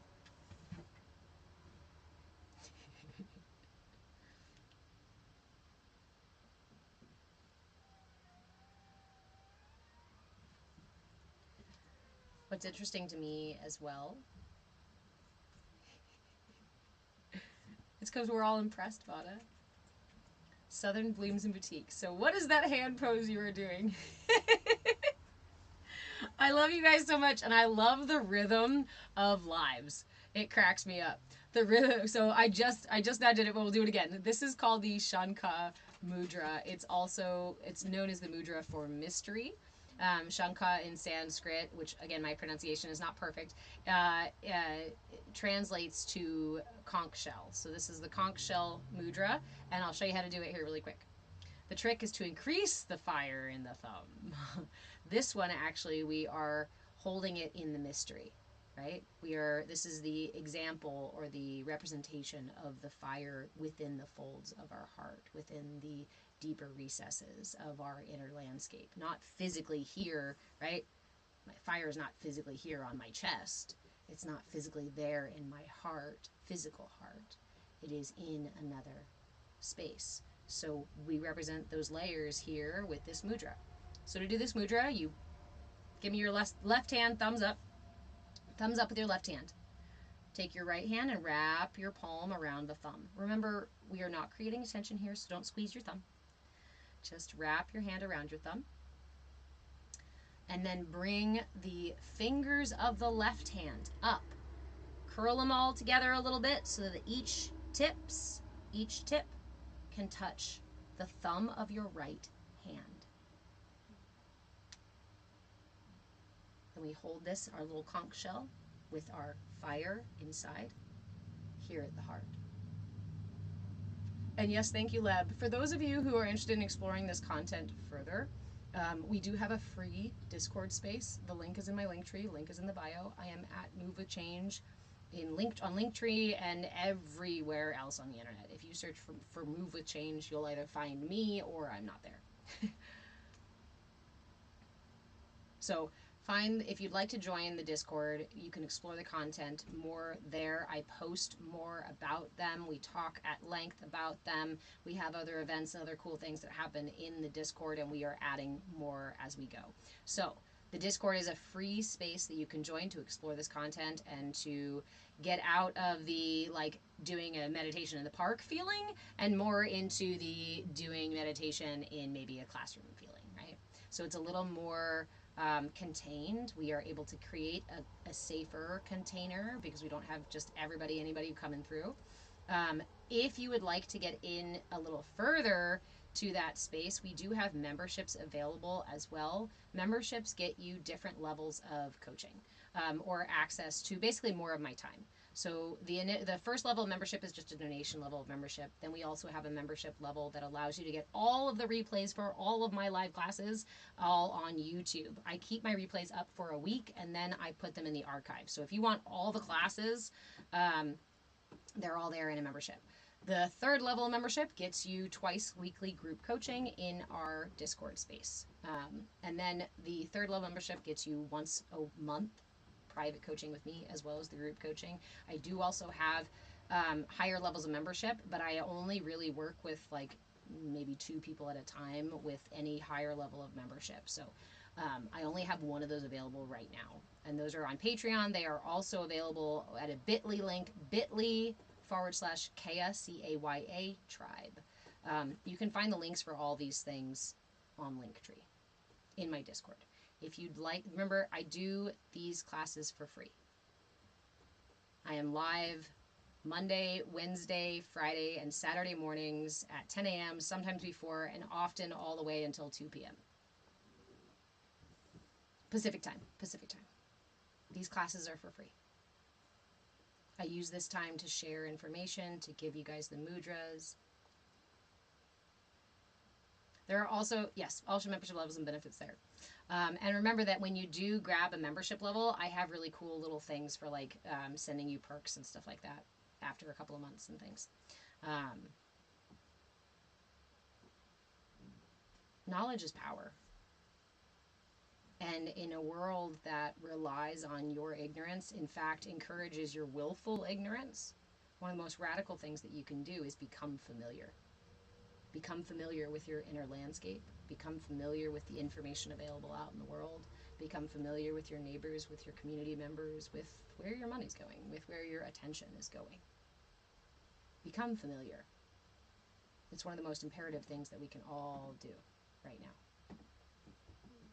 And one of the most powerful, right, with the seeds for understanding, for trust, for love, for security, for peace, for strength, for all of these things.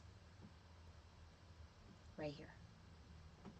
The seeds for all of these things are sown within the self.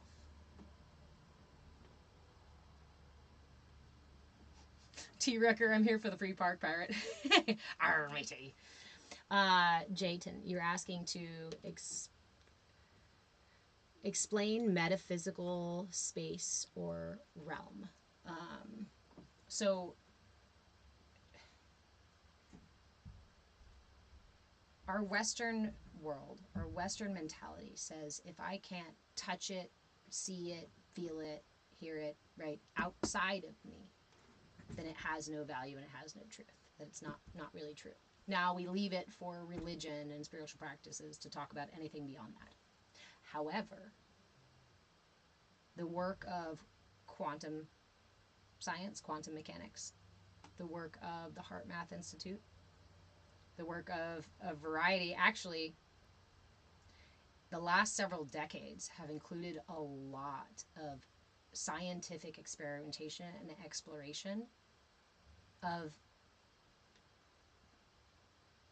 subjective experience of our consciousness, of what happens in different states of consciousness, of how our emotions and body are connected, measurement and tracking of the energy body and the auric field, measurement and exploration of the chakras and how the chakra energy works. Remember that this kind of information about the energy body and about the metaphysical self, about the beyond the physical self, the information for this goes all the way back to about 1500 BC.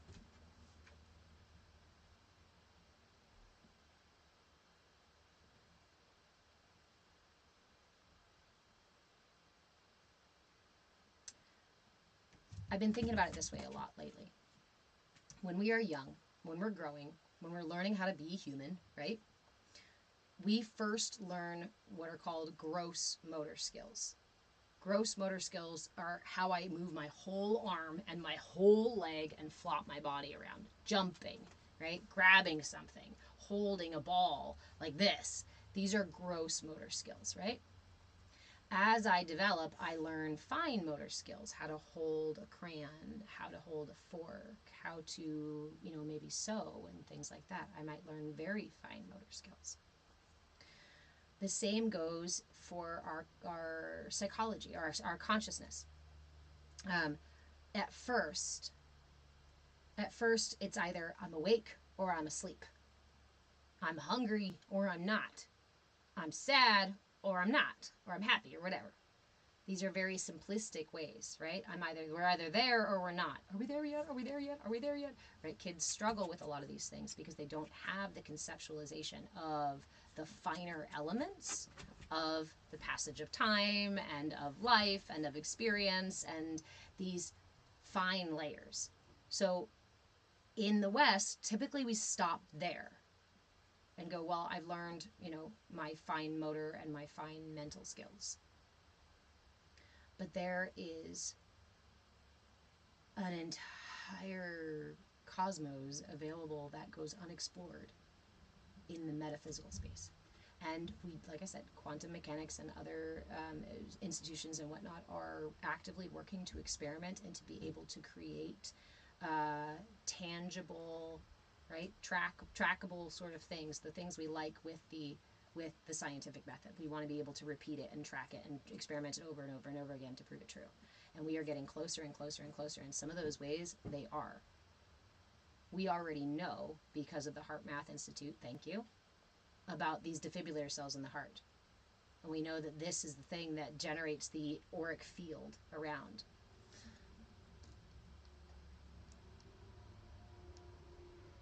There we go. Ask and Messiah, the education systems do not teach us anything about humanity because they are not intended to. They are not intended to bring you to self-actualization. They are intended as control systems.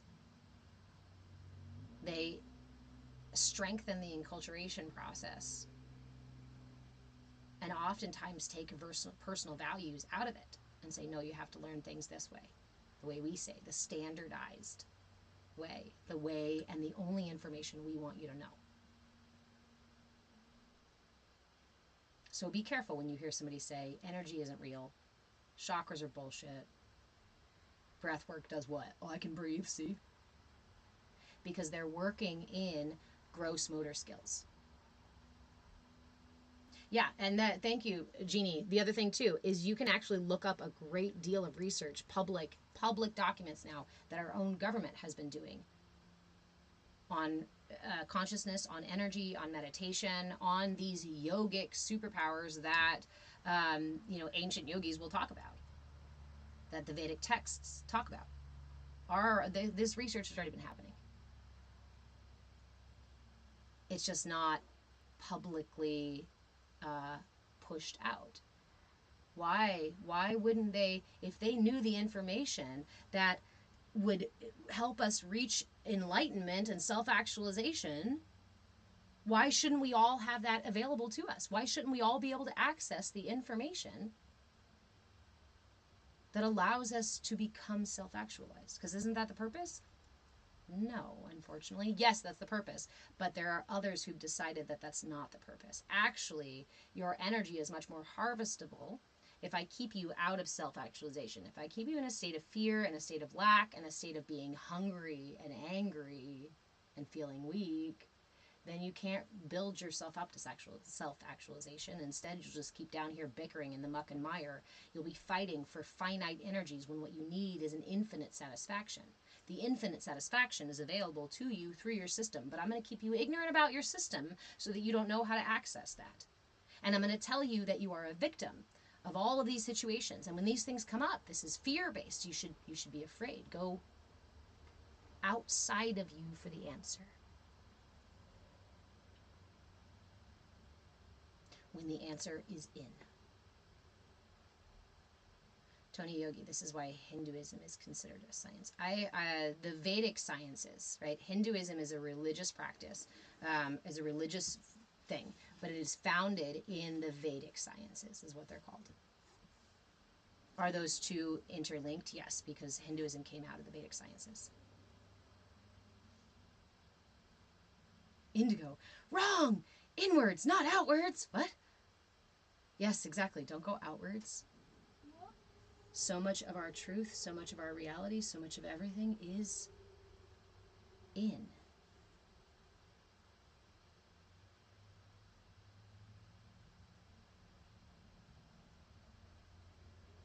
Tony Yogi, we are the product the government is selling our info.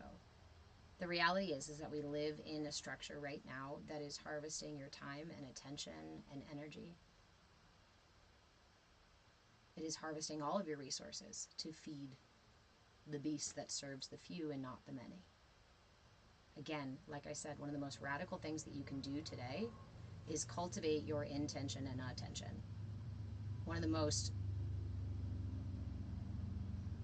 powerful things you can do is to learn to cultivate your attention.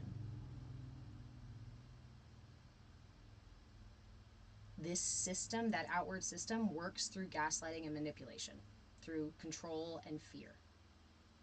If you can lift yourself above those energies, which you can, then you are not so puppeted. You are not so pushed and pulled. Your energy is not so fuckable with, fuckwithable. Because you literally raise your frequency. And the reason we're seeing a lot of this chaos right now in the world is because literally the planet itself, right, is upgrading frequency. We can see this with measurements as well, scientific measurements of the frequency of the planet, because the planet has a magnetic field around it, just like we have one around us. It is raising its vibration. And what happens is that it's deteriorating structures of control. It is making it almost impossible for them to continue to manipulate you with this much information out there, which is why they are doubling down on the willful ignorance. No. That woke bullshit is all whatever, right? No. Go back to tradition. Let's take everything really far back to a place of control. I don't care what the motivation is. I don't care what the reasoning is. If we are headed towards control, we are headed towards imbalance, and we are headed out of samadhi, out of our relationship with Source, out of our truest purpose.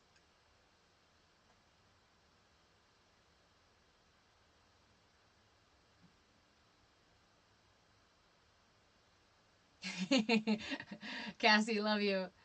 So, mindfulness, right? Mindfulness on a foundational level. Hold on, guys.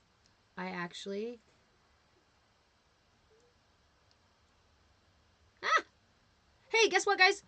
I have a coaching session here in just a few minutes. So I have to end quickly and boogie onto that coaching session. I knew I had one, but I thought it was at 12:30. Okay, and I just got the notification. So for those of you who would like to explore this information further, who would like to get deeper in, who would like to talk more about it during the week and not just wait for live classes, come join me in the Discord. The link is in my link tree. If you would like to get into group coaching or private coaching and explore this stuff on a personal level in depth, go grab yourself a membership. Everybody just flood into the Discord, and from there you can find all the things. Go to the link tree. If you don't want to go to the Discord, at least go to the link tree and go explore all the different places. Again, I am Move with Change on all the platforms, but if you follow me anywhere, follow me on YouTube because that's where all my replays go, and follow me on TikTok because that's pretty much where I'm always live. If you would like to support the fact that I give these classes and information away totally for free, because I believe that knowledge is really fucking powerful, and these are the keys to New Earth, and we need them. These are essential for our collective ascension. It's going to happen regardless of whether or not you participate. So why not participate and make the process a little bit easier for everybody? Yeah? Okay. I love you so much. I hope you have a wonderful Monday. Reach out if you need anything. If you have any questions, if you want to debate and tell me you don't like what I'm talking about, that's great too. If you'd like to have a discussion, we can have a discussion. If you come to me and tell me, just know that I know that you're a bunch of bullshit, we're not going to have a discussion. I love you very much. I hope you have a great day. And come see me in the Discord, okay? All right. Oh. Good night, YouTube. I love you.